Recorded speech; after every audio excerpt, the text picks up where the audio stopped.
And good morning. Welcome to the good ship Mayflower, where we believe no matter who you are or where you are, even if you don't know where you are on life's journey, you are welcome here. Lori is at clergy camp this morning in Arizona, where it's warm.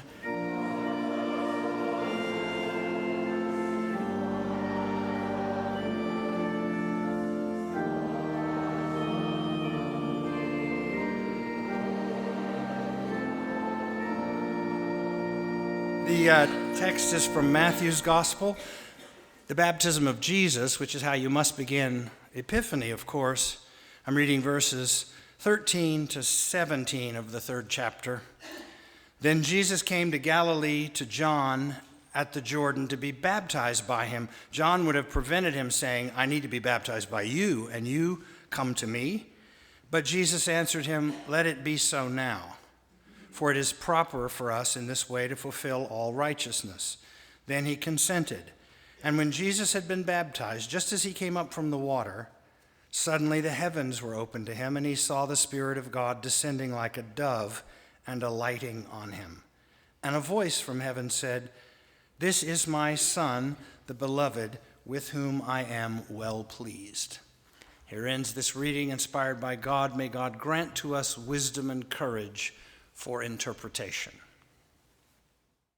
I will never forget the moment when my most important teacher and mentor, Fred Craddock, stood in this pulpit 7 years ago, and in reference to this text, he said, "I don't know why Jesus got in that line."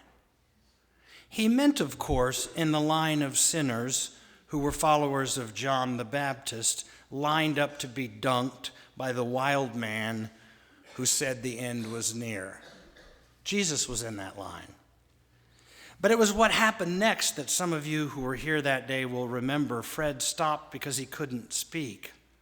All of a sudden, there was a tear in his eye and a catch in his throat. And with a voice that was cracking now with emotion, he said it again. "I don't know why he got in that line." Fred was nearing the end of his own life. And as we age, we can't help but think about the decisions we've made that change everything because we got into this line and not the other one. Jesus got in line to be baptized by his cousin John, the Billy Graham of his day, who had essentially given up on religion in his time. So he sets up shop way outside of town, and the description of his clothing connects him to Elijah, another desert prophet who wore a leather belt and had a hairy garment. And we think these are just weird details, but the gospel writers usually have good reason to be specific about such things. And usually it's to connect someone in the Jesus story to the heroes of Judaism. Camel's hair would be associated with an unclean desert animal. Even his diet has symbolic importance, since wild honey evoked the blessings of the land, flowing with milk and honey, while locusts stood for the threatening opponents of Israel. So John is not just dressing down, he is dressing the part. He's also holding his little revival on the far side of the Jordan River, a place of enormous sacred significance. It was at the crossing of the Jabbok, a tributary of the Jordan, that Israel first received its name Israel when Jacob wrestled with an angel and was wounded by grace. It was the miraculous crossing of the Jordan River under the leadership of Joshua that marked the definitive entry of Israel into the promised land after they'd wandered in the wilderness. So the Jordan's not just a river convenient with water for baptisms. It was symbolically a place of both leaving and re-entering Israel, a place where one both left home and then came home physically and spiritually. It was at the Jordan that Moses passed the baton of leadership to Joshua. It was at the Jordan that Elijah passed the baton of his prophetic mission to Elijah. And the gospel writers, all of whom include this story, of course, the baptism of Jesus, want their audience to know, well, this is where God passed the ultimate baton to Jesus. And in case anyone missed it, there's that little heavenly punctuation mark. The sky is torn open, a dove descends on Jesus, and if anyone is still in doubt, there's the voice of God Almighty saying, "You are my son, the beloved. With you I'm well pleased." Any questions? Now, of course, enlightened Western types like us will ask, did that really happen? I mean, the dove and the voice and all that. I mean, would a tape recorder have picked it up? Or if cell phones had been around, could someone have live streamed it on Facebook? I doubt it. I doubt it. But nobody reading the story in those days would even think to ask those questions. We read stories and ask, did that really happen? The people from a pre-literate storytelling culture just say, what does it mean? And why should I care? Water was the abode of chaos for the Jews. When you are held under the water, you symbolically enter the abyss. And if you're held under too long, you become a permanent visitor. When my father, who died 5 years ago today, baptized me, I remember thinking, how long is he going to hold me under? I had not always been a good boy. And at that moment, he had a lot of power. I mean, I wondered if he was thinking maybe just a few more seconds and Robin will come up sputtering and gasping and say, "Thank God I'm saved." Although no one saw a dove or heard voices at my baptism, there was that painting on the wall behind me of a dove descending through rays of light from a cumulonimbus cloud, like a thunderstorm coming, because they're painted on every Church of Christ baptistry wall. And I learned in Sunday school that a dove is not just any old bird, but one that evokes Noah's dove after the great flood, another covenant that was given by God to save the world from a watery tomb. Scripture only makes sense when we reconstruct the context. It's all about water crossings and survival and restoring the covenant. And baptism is a powerful ritual because we go into the depths of the water where breath, which is life, is impossible. Then you rise out of it into both the light and the breath, which is life itself. As a benefit, the water, which would have claimed you if you'd stayed under it, also now washes away all your sins when you rise out of it. So you survive, you're restored, and you have taken, morally speaking, the ultimate shower. It's powerful. I find it fascinating that John has left the entire religious establishment of his day behind, turned his back on the temple, and is offering all these people who leave town a kind of folk alternative to the stifling legalism of the age. The historical Jesus scholar John Dominic Crossan, I think the greatest of all the historical Jesus scholars, and with whom I am excited and anxious to say I'm going to share a program this week in Georgia, believes that Jesus is challenging people to symbolically re-enter the promised land and reconquer it for God after baptism and a change of heart. And this must occur way out on the other side, the wrong side, if you will, of the Jordan River. You know, when we say wrong side of the tracks, this is the wrong side of the Jordan. The renewal of Israel must come from a sacred place, but not in the way they expect, and certainly not from a strange figure like John. And let's face it, lots of people thought John was the Messiah. He acted like a Messiah, sounded like a Messiah. They continued to believe it long after Jesus was gone, and the early church nervously awaited his return, which did not come. For one thing, Jesus was not the kind of Messiah people expected, and compared to John, he looked a little weak. I'm just saying, a little weak. So lots of people were waiting for the strong preacher man to come back and would have preferred his style of sticking it to Herod, even if it cost him his head, to Jesus talking about loving every single other.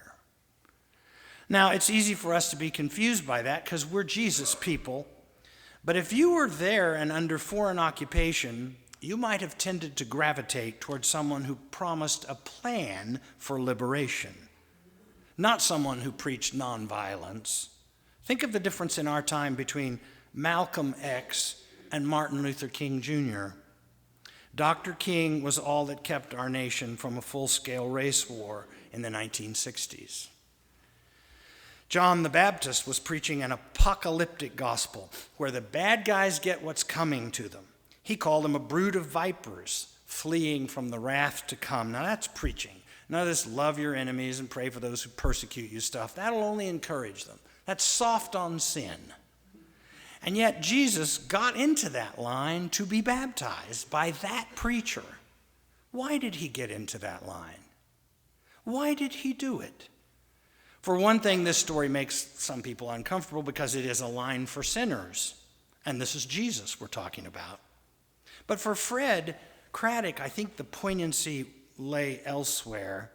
This was the fateful decision for Jesus. It sealed his fate because, as Robert Frost puts it, way leads on to way, and now there's an unbroken line between that line and the line which led him up the hill to Golgotha, the place of the skull where he is executed by the state. None of us really know what we are doing when we get into various lines, do we? Especially at big moments in our lives, like how about lining up to get married? I mean, who knows what a long and winding road that is when you are standing at the back of the church in line, pretty blissful, looking good at the altar. All your friends are lined up to support you. Whew, nobody can possibly know the adventure that has just begun or how it will turn out. Or when you sign a note to buy your dream house, 30-year mortgage, most people never actually own their homes. They just pay for them gradually. And when you decide to have children, now that's a line to get into because, or when children decide to have you, because although they grow up and leave home, you hope, they're never really not your children, just as you are never really not their parents. I'm 64 now, and here's what I know. There's no graduation from parenthood. And somebody should, I think, tell us this when we're standing in line at the maternity ward. Do you know this is permanent, fellow? Sometimes life and death hang on which line you decide to stand in. Think of the people who went to the Murrah building on that fateful morning just to get their Social Security card or drop their children off at daycare. Or 9/11, some people lined up for the subway to get to their jobs at the World Trade Center, and some of the lines were fast and some were slow. And for the slow lines, they cursed under their breath, I'll be late, and they were late, and they're still alive. Just whatever line you get in. Here's one you won't believe, but it's true. Our daughter Chelsea and her husband Jason and their precious little girl Hazel, one of our beloved granddaughters, decided to take a little Florida vacation, and so they booked their tickets to fly into Fort Lauderdale yesterday. Not Friday. Fort Lauderdale. Had they decided to go one day earlier, they might have been in the baggage claim at the wrong time, the one they worked all night to clean the blood stains off the floor. My daughter and her family got into yesterday's line, not into Friday's line, or who knows, they might not be here. So don't tell me it's just a line. Jesus got in that line with all those other sinners for reasons we will never know. But once he got in that line, he could not get out of it. I suspect that the idea that he was being called to do something different with his life had been in his mind and heart for a long time, but he just needed a push, a sign, what theologians call a moment of clarity. So he got in line. And you get these moments of clarity, I think, when you're outside, way away from your familiar temples. The desert is a thin place for many people, under the stars, which is why more young people decide to enter ministry at church camp around a campfire and under the stars than at any other setting. It's true. What distresses me, of course, is how often we take these stories of revelation, these moments of clarity, and turn them into doctrines The doctrine of baptism, oh my. The church of my childhood believed, because they had to have the answer for everything, that you had to be baptized by full immersion. You had to be fully dunked under the water. They believed it so strongly that if you did not get your elbow completely under the water, you would arrive in heaven minus your elbow. I don't know. I would miss my elbow. People have been told if your baby died before it was baptized, she will go to hell. Well, can you imagine anything more ridiculous to say about a God of love than this? Not long ago, I was called to the hospital to baptize a stillborn baby. I took the chalice from Mayflower that I'd used to baptize the baby's mother years ago, and I used it to baptize her dead baby. Why? Why did I do that? Well, first, to give comfort to her. But I drove from the hospital thinking, what sort of theology is this that posits a God that is as foolish as we are? Be careful what line you decide to stand in. Be careful, because everything really is connected to everything else. And I think this story that we begin today, the story of Jesus, is one of longing and redemption, not of rules and regulations. The story of the baptism of Jesus speaks of the heavens being torn apart. Notice, not just opened, torn apart, which is what the Greek words actually mean here. Why? Because the gospel writers want you to know God cannot stand the separation any longer. All the ways we create barriers to separate people from the source of all love and grace, they are a contradiction of the desire of that same love and grace to break through, even if the heavens have to be torn open. Now, the issue isn't whether you're baptized by sprinkling, dunking, or dry cleaning, or whether you are baptized at all. It doesn't mean you won't make it to heaven. It's the risk you take getting in this line to begin with and submitting yourself to things over which you have no control. So, in a moment, we're going to get in line to take communion. I'm just saying, are you willing to get in that line? I would respect you if you left and said, I don't think I'll get in that line.